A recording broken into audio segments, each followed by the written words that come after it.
오늘 우리가 함께 읽은 신명기 33장 12절 말씀을 중심으로 베냐민이 받은 축복에 대해서 함께 살펴보도록 하겠습니다.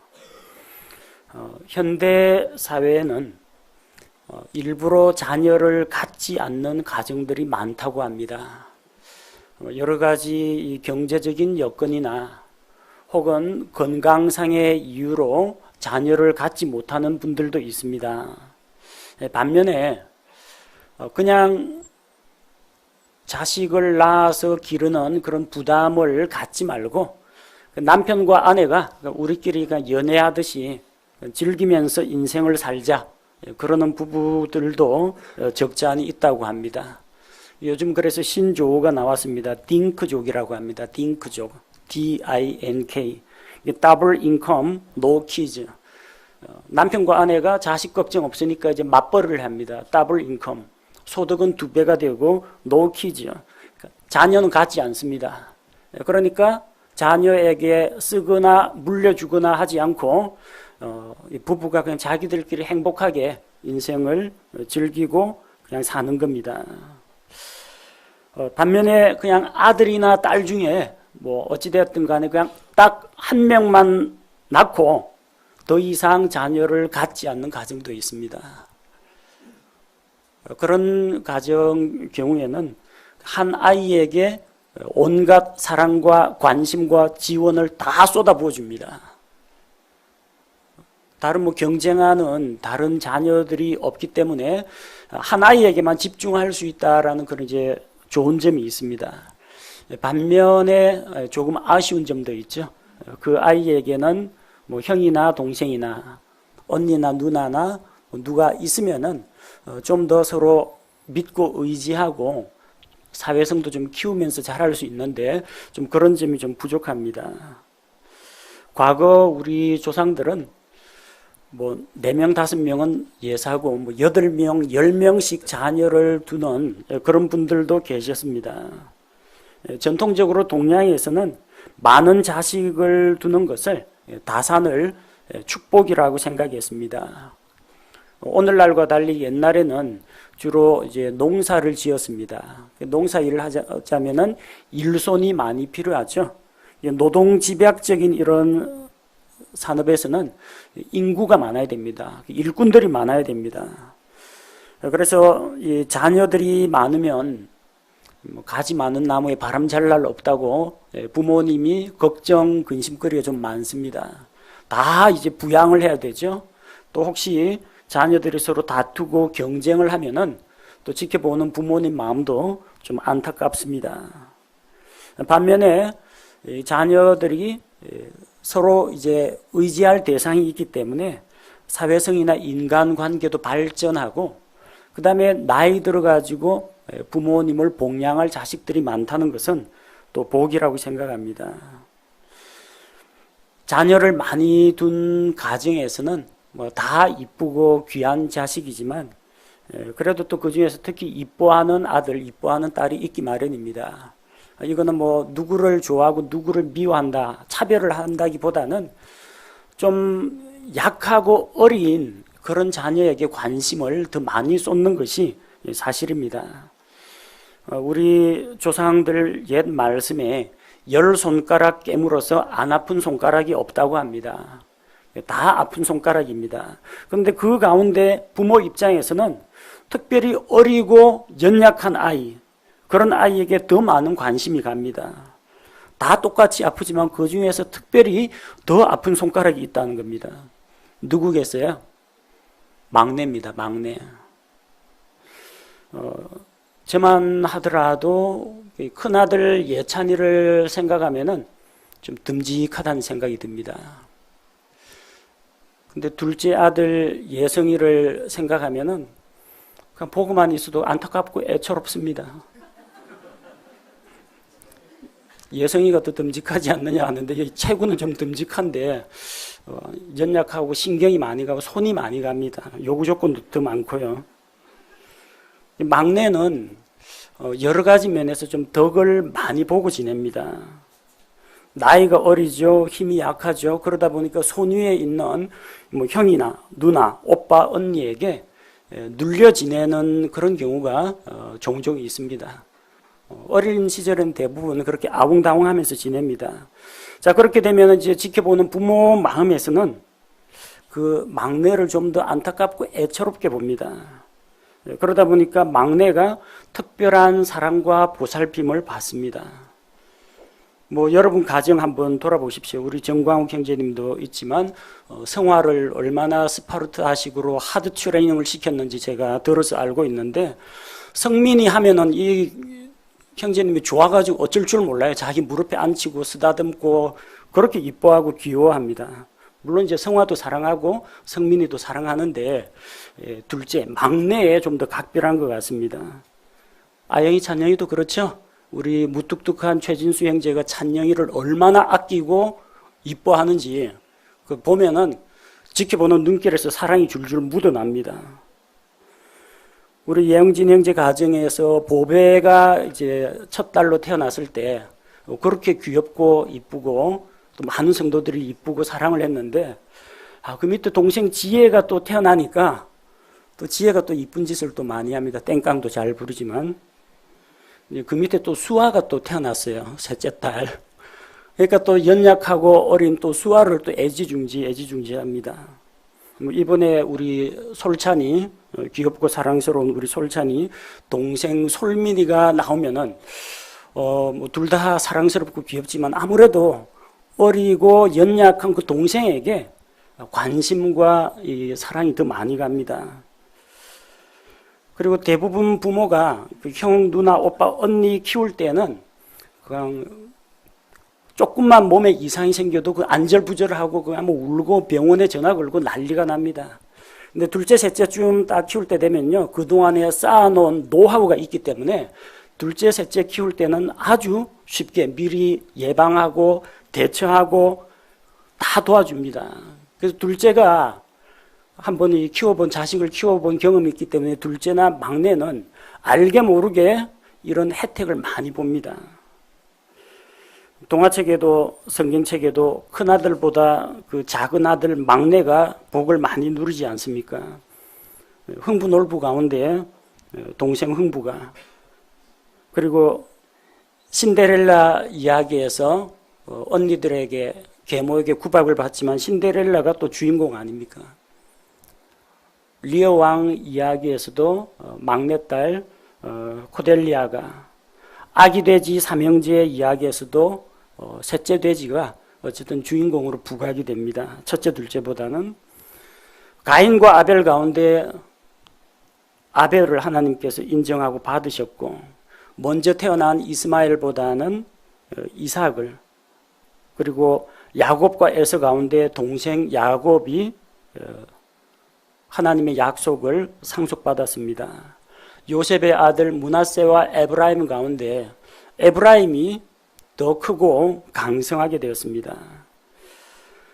자, 이렇게 어리고 연약한 그런 아이에게 부모의 관심과 사랑이 더 많이 갑니다. 이 말은 이제 맏아들은 좀 차별받는다, 학대받는다 그런 이야기가 아니라 부모 마음에서는 자식은 똑같이 사랑합니다.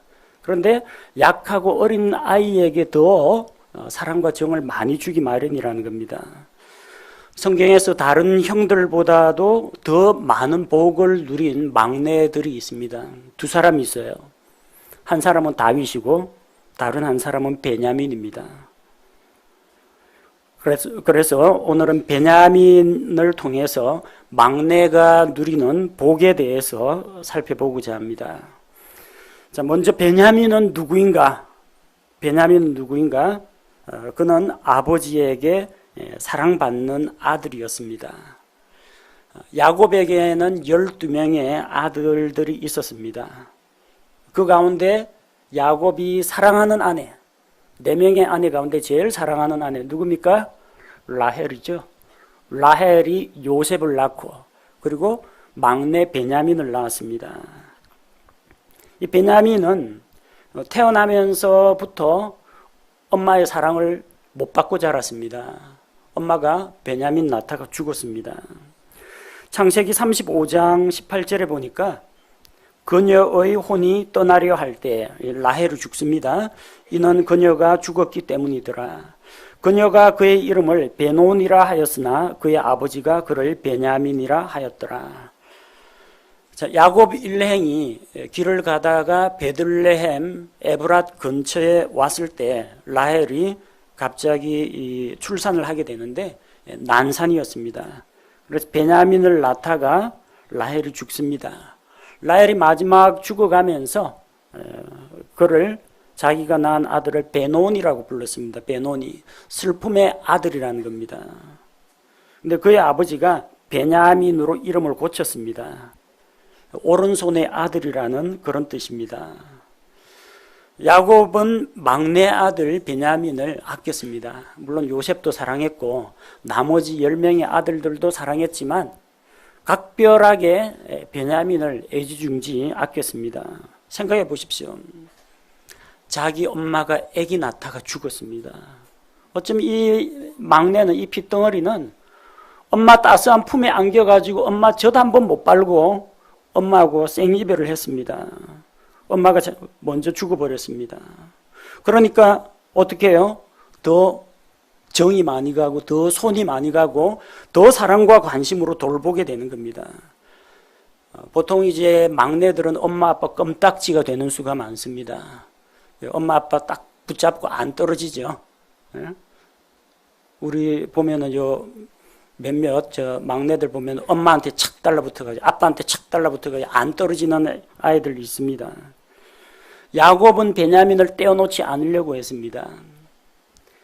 이집트 땅과 팔레스틴 전역에 큰 기근이 들어서 7년 동안 기근이 들었을 때 곡식을 사러 이집트로 자기 아들들을 내려보내는데 야곱이 베냐민은 보내지 않았습니다. 창세기 42장 4절에서 야곱이 요셉의 동생 베냐민을 그의 형들과 함께 보내지 아니하였으니 이는 그가 말하기를 혹시 그에게 재난이 닥칠까 두렵다 하였기 때문이더라. 안 보냅니다. 혹시 보냈다가 베냐민에게 무슨 일이 생기면 어쩌나. 뭐 일 생기면 베냐민에게만 생기겠습니까? 나머지 10명의 아들들에게도 일이 생기는데 베냐민이 혹시라도 가다가 다칠까봐, 병들까봐 손을 놓지를 못하는 겁니다. 또 이 베냐민을 데려가야만 요셉이 곡식을 팔겠다고 다음에 올 때는 꼭 막내 동생을 데리고 오라고 그 중에서 시므온을 인질로 잡아두었습니다. 양식이 다 떨어졌습니다. 기근은 계속됩니다. 이집트에 또 곡식을 사러 가야 되는데 그 형들이 아버지에게 베냐민과 함께 가겠다고 하니까 베냐민은 절대 못 내놓겠다고 합니다. 창세기 42장 36절에 요셉도 없어졌고 시므온도 없어졌는데 너희가 베냐민을 빼앗아 가고자 하니 이 모든 일들이 나를 대적하는도다 하거늘. 그야말로 품 안의 자식입니다. 베냐민이가 아버지에게 엉겨 붙었는지 모르겠지만 아버지가 베냐민을 놓지 않습니다. 그만큼 각별한 사이라는 겁니다. 그래서 유다가 이집트로 내려가서 그 베냐민을 위해서 변호하면서 하는 말이 그들이 억울한 누명을 쓰고 이집트의 노예로 붙잡히게 되었을 때 유다가 자기가 대신 종이 될 테니까 베냐민은 풀어줘서 아버지에게로 돌려보내라고 합니다. 왜 그렇게 이야기하느냐? 창세기 44장 30절 31절에 보니까 아버지의 생명과 이 아이의 생명이 묶여 있거늘. 아이가 아버지 다리 붙잡고 매달리고 딸이 뒤쪽에서 엄마 껴안는 이게 정도가 아닙니다. 아버지의 생명과 아이의 생명이 묶여 있다는 겁니다. 아빠가 막내를 어찌나 사랑하는지 만약 이 묶여 있는 생명을 끊어놓으면 아버지에게서 이 막내 아들을 떼놓으면 아버지가 죽는다는 이야기입니다. 이 아이가 우리와 함께하지 아니하면 이 아이가 우리와 함께하지 아니함을 아버지가 보고 죽으리니 베냐민이 없으면 야곱이 죽을 거라는 겁니다. 그 정도로 형들까지도 아버지가 베냐민을 얼마나 귀여워하고 사랑하는지 다 알고 있었습니다. 그래서 야곱은 죽기 전에 이스라엘 12 아들을 축복하면서 특별히 베냐민에 대해서 축복했습니다. 그 내용은 창세기 49장 27절에 기록되어 있습니다. 연약하고 어린 막내 아들 베냐민에 대해서 야곱은 큰 소망을 가지고 축복했습니다. 창세기 49장 27절에 베냐민은 이리같이 먹이를 강탈하리니 그가 아침에는 탈취한 것을 먹고 저녁에는 노략한 것을 나누리로다. 연약하고 어린 그 베냐민이 강하고 용맹스럽게 되었으면 좋겠다. 그래서 하나님 앞에 그렇게 축복했습니다. 실제로 베냐민 지파는 규모는 작습니다. 근데 사사기를 읽어보면 알겠지만 이 베냐민 한 지파가 나머지 이스라엘 11지파를 상대로 싸웠습니다. 그 정도로 강하고 용맹했습니다. 그리고 이스라엘의 초대 왕 사울도 베냐민 지파에서 나왔습니다. 야곱의 그런 축복이 베냐민에게 임하게 됩니다. 베냐민에 대한 또 다른 축복이 있는데 신명기 33장에서 이스라엘의 지도자 모세가 이스라엘 12지파를 축복한 내용입니다. 우리가 오늘 읽은 본문 말씀이 신명기 33장 12절입니다. 베냐민에 관하여는 그가 이르되 주께 사랑을 받는 자는 그분 옆에 안전히 거하리로다. 주께서 그를 온종일 덮으시리니 그가 그분의 어깨 사이에 거하리로다. 여기에 베냐민에 대한 4가지 축복의 말씀이 담겨 있습니다. 첫째, 베냐민에 관하여는 그는 어떤 자로 축복을 받았는가?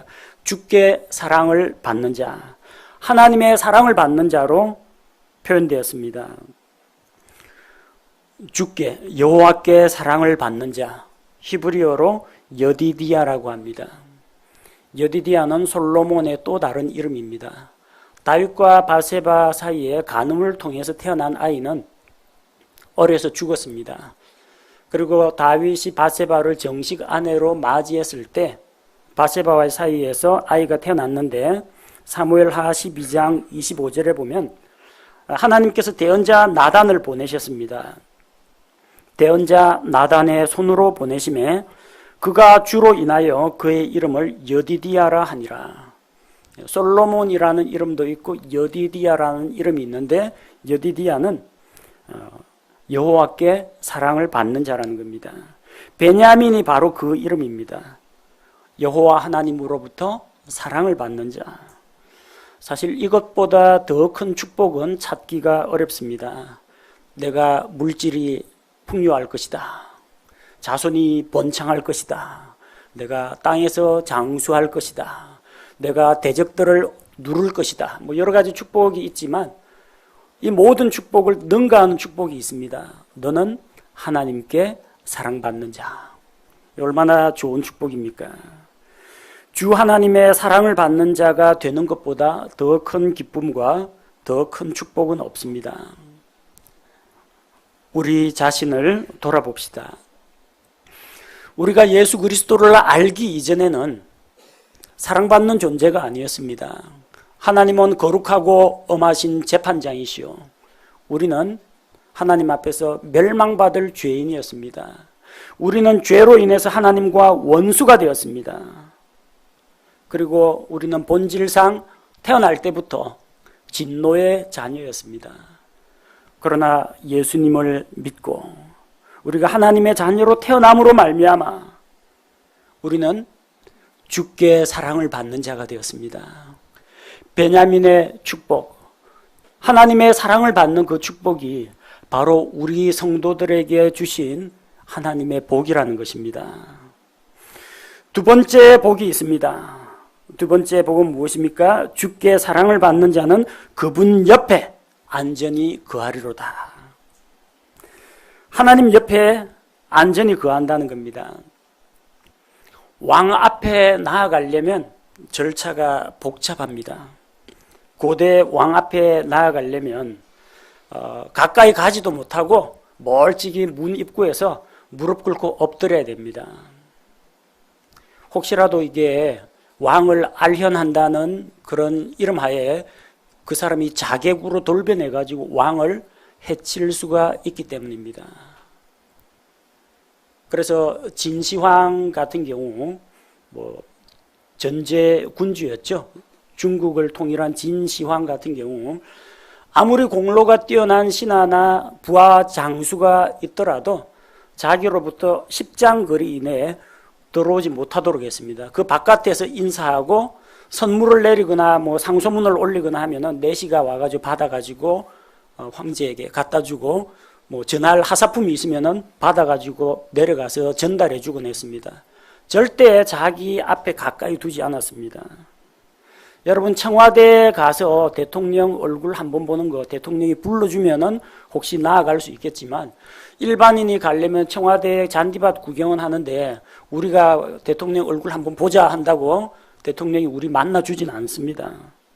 그 앞에 나아가려면 일단 검문 검색을 거치고 경호원들을 다 통과해야 됩니다. 함부로 서투른 행동하거나 주머니 이상에 손 넣고 수상하면은 바로 그 자리에서 붙잡힙니다. 아하수에로 왕은 한번 암살 위험을 겪은 다음에 아무도 허락 없이 자기 앞에 나오지 못하게 했습니다. 왕 앞에 나가기 힘들어요. 왕비도 마찬가지입니다. 왕비도 가까이 갈 수가 없습니다. 만약에 왕이 있는 그 궁전에 왕비가 문 열고 들어갔는데 왕이 자기 지휘봉 금호를 쫙 내밀지 않으면 금호를 내밀어가 왕비가 그 금호 끝을 만지면 살고 그렇지 않으면은 호위병들이 바로 방금 들어온 사람을 칼로 난자질 해버립니다. 죽여버립니다. 그만큼 왕 앞에 나아가는 게 무섭고 힘든 일입니다. 그런데 왕 앞에 왕비도 가까이 못 가는데 마음대로 뛰어들어가도 되는 사람이 딱 한 명 있습니다. 누구냐면 왕위 계승자. 그러니까 왕세자, 황태자는 마음대로 들어가도 됩니다. 언제든지 아바마마하고 달려 들어가도 제지 안 합니다. 죄인들은 하나님 앞에 가까이 나아가지 못합니다. 거룩하고 영광스러운 빛 가운데 계신 그 하나님 앞에 우리 같은 죄인이 함부로 못 나아갑니다. 그러나 죄인이 회개하고 예수 그리스도를 믿고 하나님의 아들이 되면은 달라집니다. 우리가 하나님의 긍휼을 입고 때를 따라 돕는 은혜를 얻기 위하여 은혜의 왕자 앞에 담대히 뛰어들어갈 수가 있습니다. 왜 그렇습니까? 죄인은 하나님께 가까이 못 나아가지만 하나님의 아들은 하나님의 왕좌로 가까이 나아갈 수 있다는 겁니다. 누가 거룩하신 하나님의 앞에 나아갈 수 있겠습니까? 구원받은 자만 나아갈 수가 있습니다. 주께서 부르셔서 가까이 오게 하신 자들만 나아갈 수 있습니다. 시편 65편 4절 말씀을 보면 주께서 택하시고 주께 가까이 오게 하사 주의 뜰에 거하게 하는 사람은 복이 있나이다. 우리가 주의 집 곧 주의 거룩한 전에 좋은 것으로 만족하리이다. 하나님이 불러주신 자들, 하나님의 자녀들은 하나님께 가까이 나아갈 수 있습니다. 베냐민은 하나님 앞에 나아가는 복 정도가 아니라 어떤 복이요? 그분 옆에 안전히 거하는 복을 받았습니다. 하나님 앞에 나아간 자들은 있습니다. 대제사장이 나아갔고 대언자들이 나아갔고 모세도 하나님 앞에 나아갔습니다. 근데 하나님의 옆에 하나님하고 나란히 서 있는 거, 이거는 감히 아무도 흉내 못 냅니다. 하나님 옆에 가 있는 그런 자격을 얻은 분은 딱 한 분 계십니다. 누구예요? 하나님의 왕좌 오른편에 앉아 계신 예수 그리스도밖에 없습니다. 그런데 베냐민이 그 축복을 받았다는 이야기입니다. 그분 옆에, 하나님 왕자 앞에 저 무릎 꿇고 있는 그 정도가 아니라 하나님의 왕자 옆에 가도 괜찮습니다. 그분 옆에 안전히 거합니다. 내가 하나님의 옆에 간다는 것은 무엇을 말합니까? 하나님께서 내 옆에 오신다는 이야기입니다. 하나님께서 우리 옆에 계시다, 우리 곁에 계시다는 거 얼마나 놀라운 축복입니까? 하나님께서 곁에 계시다. 이사야 41장 10절, 우리가 어려운 일 당할 때, 위급한 일 만날 때 꼭 약속의 말씀으로 주장하는 대표적인 말씀들 가운데 하나입니다. 너는 두려워하지 말라. 내가 너와 함께 하느니라. 놀라지 말라. 나는 내 하나님이니라. 내가 너를 강하게 하리라. 참으로 내가 너를 도와주리라. 참으로 내가 내 의의 오른손으로 너를 떠받쳐 주리라. 이 하나님은 어떤 하나님이십니까? 저기 북쪽 하늘 끝에 셋째 하늘에 저 멀리 계신 하나님이 아니라 나의 곁에 계신 하나님이라는 겁니다. 여러분 어릴 때 혹시 학교에서 나쁜 친구들이 괴롭히고 그럴 때 옆에 듬직한 태권도 유단자인 삼촌이 옆에 동행해주면은 기가 살죠? 우리 삼촌 태권도 3단 딱 해가지고 검은띠 띠고 딱 옆에 걸으면은 자기 평소 괴롭힌 애들 다 도망갑니다. 믿는 구석이 있어서 그래요. 어린애들 자기보다 힘센 아이 앞에서 주눅 들고 그러지만 자기 아버지가 옆에서 딱 손잡고 야, 걱정 마. 아빠만 믿어 하면은 그 아이는 진짜 자신감이 충만해집니다. 근데 삼촌 아버지 정도가 아니라 하나님 아버지. 하나님 아버지께서 내 옆에 계시다는 거. 얼마나 든든한 위로가 됩니까?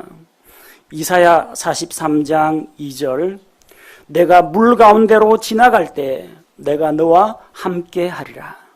강들을 건널 때 강들이 내 위로 넘쳐 오르지 못하며 내가 불 속을 걸어갈 때 타지도 아니하고 불꽃이 너를 사르지도 못하리니. 우리가 시험 받고 고난 당할 때 하나님께서 저 셋째 하늘 끝에서 팔짱 끼고 잘하고 있네. 조금만 참고 견뎌봐라. 이렇게 관망만 하시는 분이 아니라는 겁니다. 뭐라고 했습니까? 내가 물 가운데로 지나갈 때 내가 너와 함께 하리라. 함께 한다고 약속하셨습니다. 우리가 항상 꽃길만 걸어서서 하면서 이 꽃길, 푸른 풀밭길만 걷는 게 아니고 때로는 가시밭길도 걸어야 됩니다. 돌밭길도 걸어야 됩니다. 물과 불이 너를 피해갈 것이라고 하지 않았습니다. 때로는 불 속으로 들어가야 할 때도 있고 때로는 물을 통과해야 할 때도 있습니다. 그러나 그때 우리를 홀로 내버려 두지 않으십니다.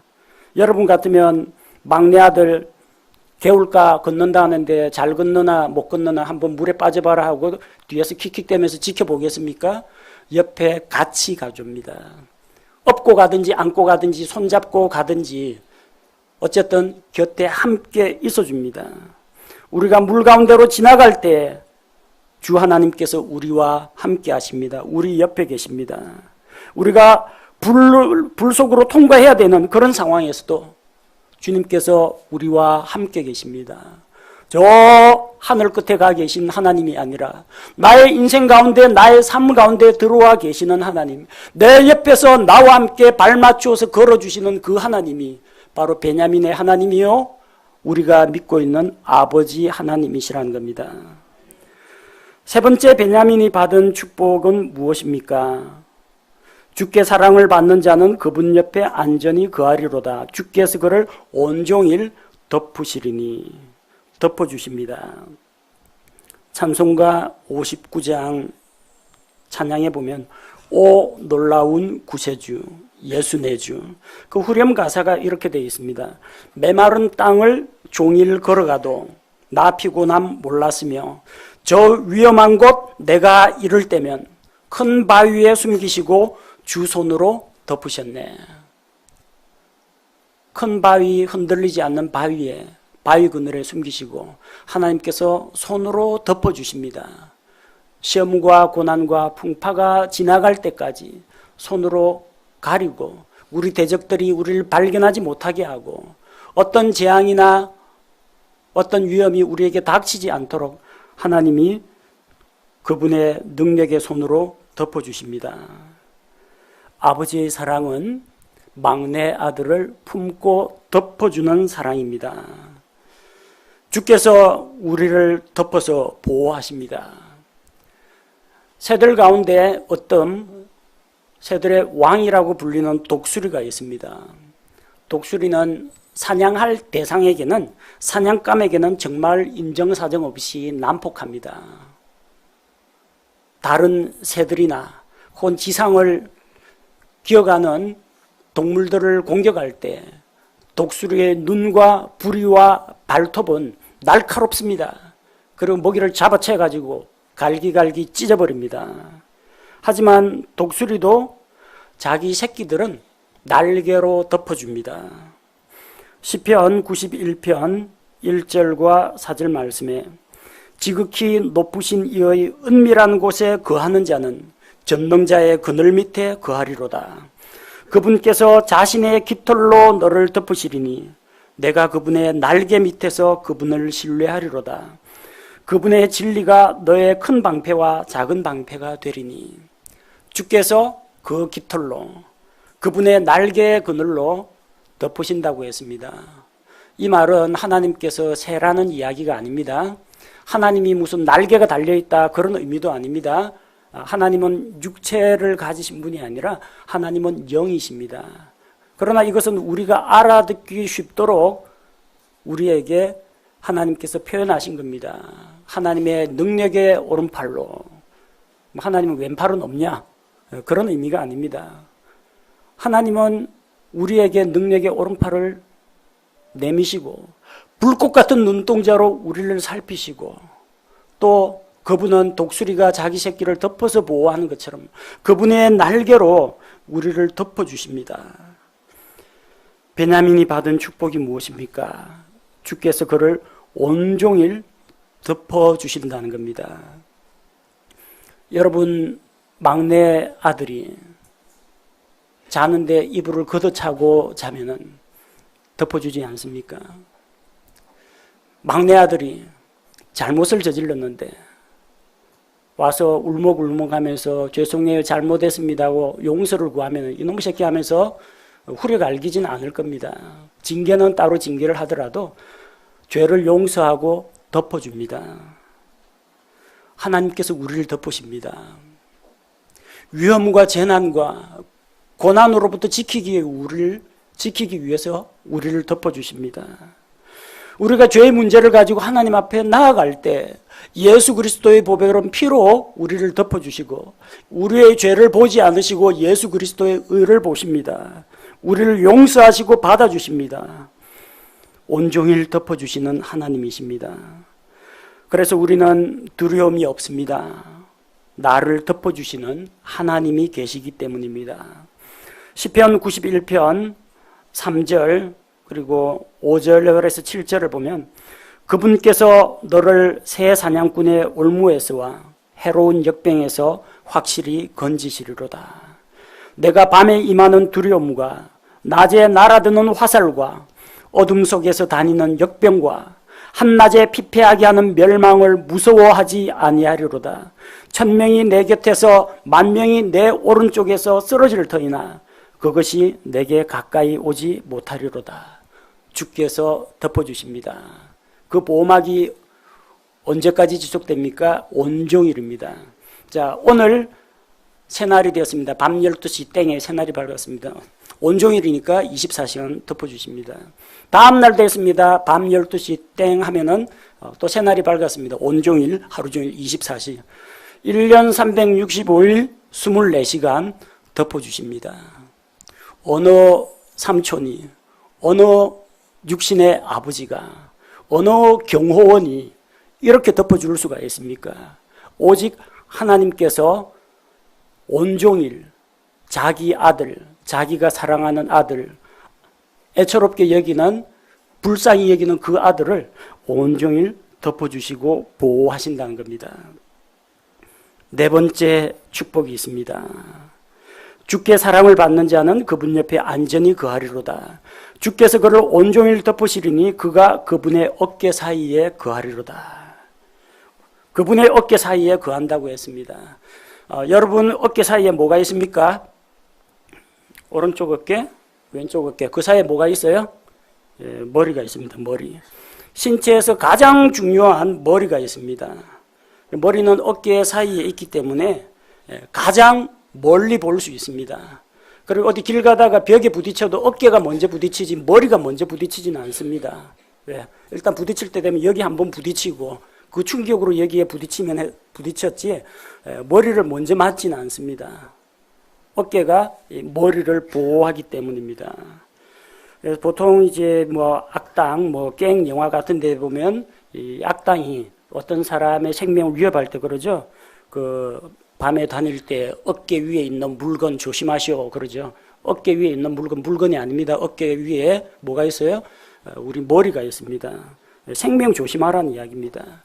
소중한 것은 어깨 위에 올려놓습니다. 그래서 우리가 결혼을 해서 뭐 아내를 얻고 그 다음에 뭐 아들, 딸을 얻고 하면은 뭐 축하해 주기도 하지만 걱정하면서 뭐라고 합니까? 어깨가 무거우시겠습니다. 사랑하는 아내와 자녀들을 부양하려면 어깨가 무겁겠습니다. 무거운 짐을 진다는 이야기가 아니라 소중한 것은 어깨 위에 올려놓기 때문에 그렇습니다. 한쪽 어깨에는 이제 자기 마누라 올려놓고 한쪽 어깨에는 이 자식들을 올려놓고 어깨가 무겁습니다. 주님의 어깨에는 뭐가 올라가 있을까요? 주님의 어깨에는 정권이 올라가 있습니다. 이사야 9장 6절 이는 한 아이가 우리에게 태어났고 한 아들을 우리에게 주셨는데 그의 어깨에는 정권이 놓이고 그의 이름은 놀라우시니 좋은 자 강하신 하나님 영존하는 아버지 평화의 통치자라 할 것이기 때문이라. 누구에 대한 이야기입니까? 예수 그리스도에 대한 예언의 말씀입니다. 근데 그분의 어깨에 뭐가 있다고요? 정권이 놓이고 정권, 통치권이 그분의 어깨에 있다는 겁니다. 이 어깨는 shoulder, 단수로 표현되어 있습니다. 주님의 통치권, 주님의 주권 소중하죠. 소중한 건 어디예요? 발에 끌고 다닙니까? 어깨에 올려놓습니다. 그 어깨에는 정권을 메고 있습니다. 단수입니다. 그런데 주님의 어깨들, 복수로 되어 있는 어깨들에는 뭐가 있느냐? 주님의 어깨들 사이에는 막내 아들이 있습니다. 우리가 읽은 말씀과 같습니다. 그분의 어깨 사이에라고 했는데 영어 성경 보십시오. shoulder라고 어깨들 사이입니다. 오른쪽 어깨, 왼쪽 어깨 사이에 막내 아들 베냐민이 올라간다는 이야기입니다. 하나님에게 있어서 참 소중한 것이 통치권, 주권, 정권입니다. 근데 그 정권은 그냥 한쪽 어깨에 걸치고 올리고 있습니다. 한쪽 어깨에. 근데 진짜 소중한 막내 아들은 양쪽 어깨에 올립니다. 어떻게 양쪽 어깨에 올려요? 목마 태우는 겁니다. 주께서 자기 아들을 정권, 통치권보다 더 소중하게 생각한다는 이야기입니다. 나중에 저기 어린 아들 데리고 계신 아버지들 한번 해보십시오. 자세 낮추고 고개 숙이고 그 아들 어깨에 오른쪽 다리 왼쪽 다리 딱 잡고 목마 한번 태워보십시오. 그게 막내 아들 베냐민을 양쪽 어깨들 사이에 두는 겁니다.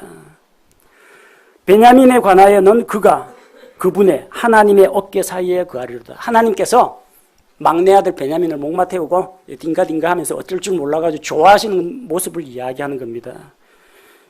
예찬이 여성이 어릴 때 많이 해봤습니다. 예찬이를 태우면 신이 나가지고 조금도 가만 안 있고 발버둥을 치고 막 자세를 흔들고 해서 제가 넘어질까봐 위태위태하고 조마조마합니다. 손 놓고 뭐 타이타닉도 아니고 손 펴가지고 그냥 자기 혼자 기분을 내는데 둘째 아들 예성이 때는 태우면은 두 다리로 제 목을 꽉 조릅니다. 그다음 두 손으로 제 이마, 아빠 눈은 가리지 말라고 했는데 머리를 붙듭니다. 혹시 떨어질까봐. 쫙 달라붙어가지고 안 떨어집니다. 뭐 껌딱지가 아니라 완전히 엿처럼 찰엿처럼 딱 붙어가지고 안 떨어집니다.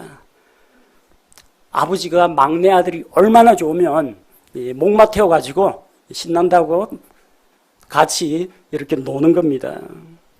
아버지 어깨 위에 올라가 있는 막내 아들을 누가 해칠 수 있겠습니까?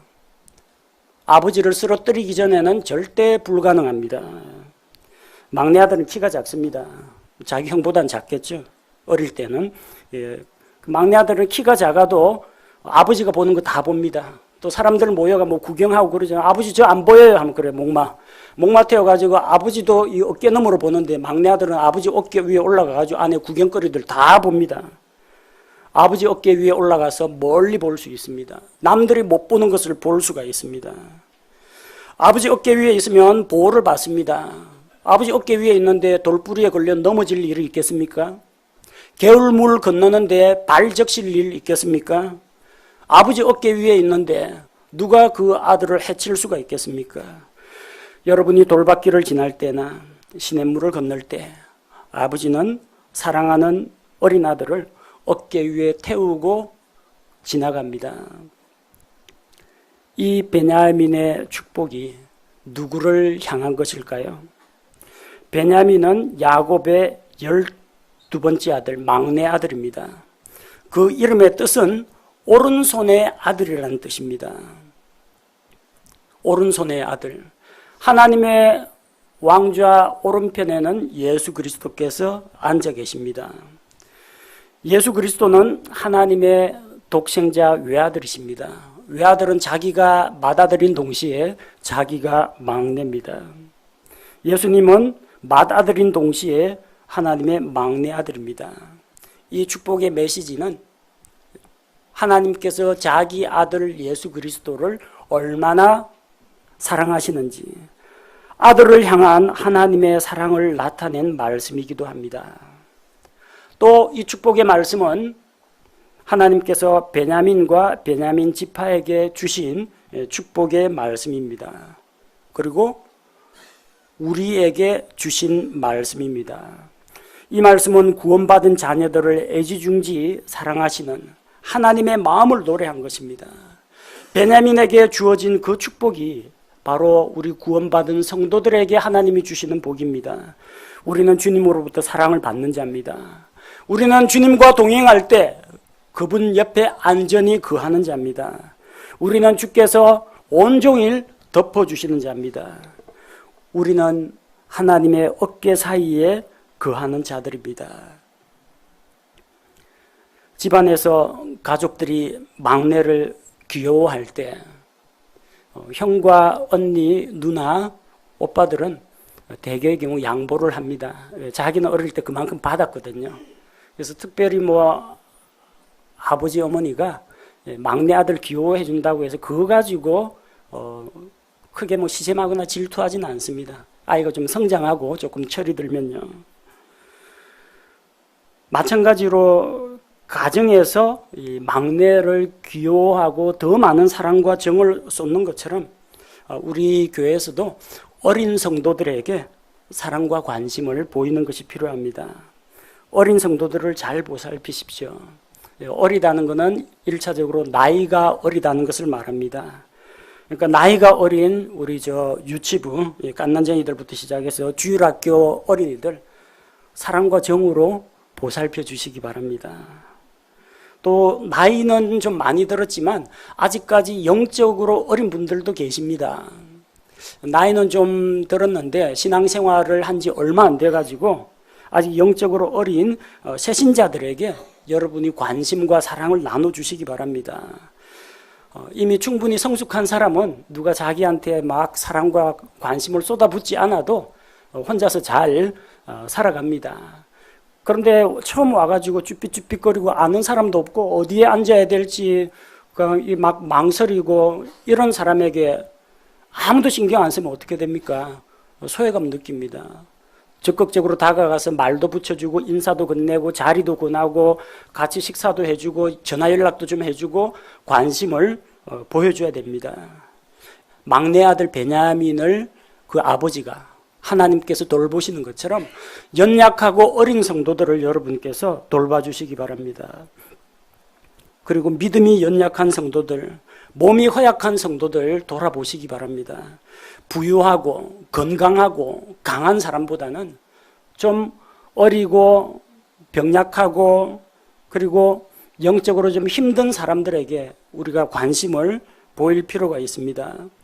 고린도전서 12장 22절 23절 말씀에 아니라 더 약하게 보이는 몸의 그 지체들이 더욱더 필요하고 또한 우리가 덜 귀한 것으로 여기는 몸의 그 지체들 곧 이것들에게 우리가 귀한 것을 더 풍성히 주며 우리의 아름답지 못한 부분들은 아름다운 것을 더 풍성히 얻나니 약하고 아름답지 못하고 건강하지 못한 그런 지체들을 우리가 더 감싸고 이쁘게 단장하고 하는 것처럼 아직까지 어리고 연약한 성도들을 아버지가 막내 아들 보살피는 그런 마음으로 여러분들이 보살피고, 또 함께 그 어린 형제 자매들이 영적으로 건강하게 성장할 수 있도록 사랑과 관심을 나눠주는 것이 필요합니다.